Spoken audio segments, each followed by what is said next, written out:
Aynen ver. Aynen yap. Ver taraf aynen. Aynen. Çek.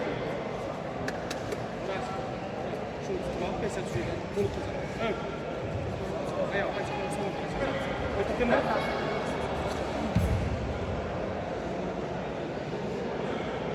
Sakın al kırıcı. Oturtun da sana. Vitamin normal. Sağına özgüler. Sağına oturma. Gel otur. Bu derecede devam ederek öne çıkışın ölçekten yardımcıdır. Almış olduğunuzdan kazanma, ayrı, görmüş olduğunuz okulu normalinde dayanı vermiyor.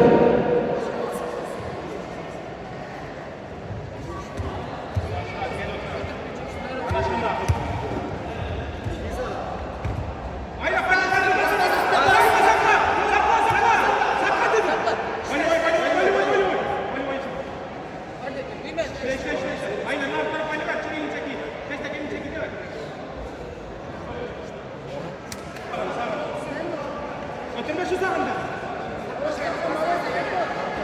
Yine safsama. Yöre dur. Burası gene